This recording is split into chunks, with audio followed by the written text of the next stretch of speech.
Bismillahirrahmanirrahim. Assalamualaikum warahmatullahi wabarakatuh. Hamdan wa syukranillah, salatan wa salaman ala rasulillah, wala hawla wala quwata illa billah, amma ba'd.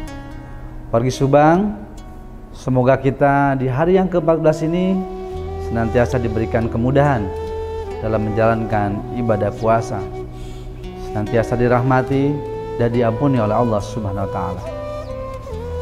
Wargi Subang yang dimuliakan Allah, bulan Ramadan salah satunya disebut bulan yang identik dengan bersemangatnya kaum muslimin dalam membayarkan zakat, baik zakat fitrah maupun zakat mal. Karenanya menjadi suatu hal yang penting bagi kita untuk mengingat kembali beberapa hal penting yang terkait dengan zakat. Adapun secara istilah, selain zakat juga sering mengenal infak dan sedekah. Ketiganya mempunyai pengertian dan penekanan yang berbeda. Meskipun kata sedekah dalam Al-Quran juga terkadang diartikan sebagai zakat. Wargi Subang, tidak ada suatu kewajiban yang disyariatkan dalam Islam kecuali membawa berbagai manfaat dan hikmah bagi umat manusia. Begitu pula ibadah zakat yang menyimpan banyak hikmah dan rahasia pensyariatan. Sekiranya kita bisa melihat dengan lebih jernih seputar fungsi dan hikmah zakat, tentunya akan lebih meringankan langkah dalam memenuhi kewajiban zakat secara rutin. Di antara fungsi zakat adalah yang pertama, fungsi ibadah dan keyakinan. Kewajiban zakat adalah ujian ketaatan bagi kaum muslimin, sekaligus pembuktian keyakinan bahwa sejatinya harta yang didapatkan adalah pemberian dari Allah Subhanahu wa taala. Sehingga pembayaran zakat sejatinya adalah perwujudan rasa syukur yang produktif. Yang kedua, fungsi keseimbangan sosial dan kemasyarakatan. Zakat adalah ibadah yang akan mengurangi jurang pemisah antara yang kaya dan yang miskin, sehingga tercipta kehidupan sosial yang kondusif tanpa hasad dan dengki dari si miskin kepada yang kaya. Rasulullah ketika mengutus Mu'adz bin Jabal ke Yaman menjelaskan tentang zakat.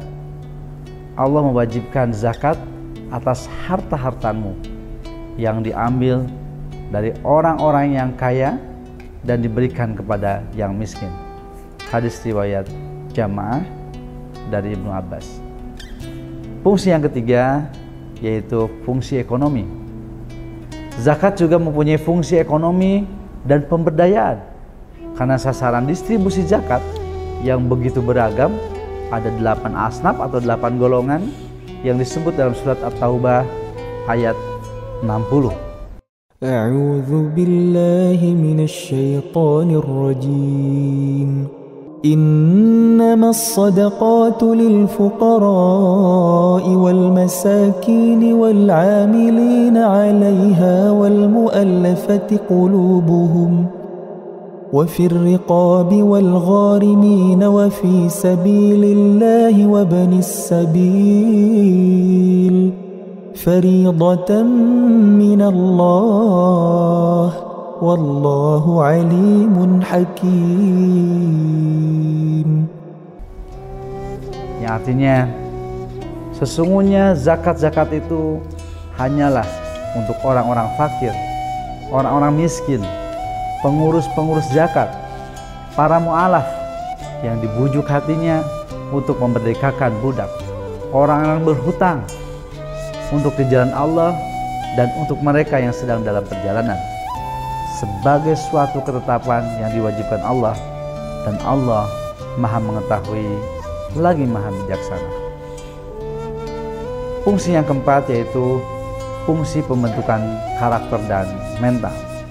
Dengan berzakat, seseorang akan terbebas dari sifat kikir dan akan bertambah kasih sayang kepada sesama.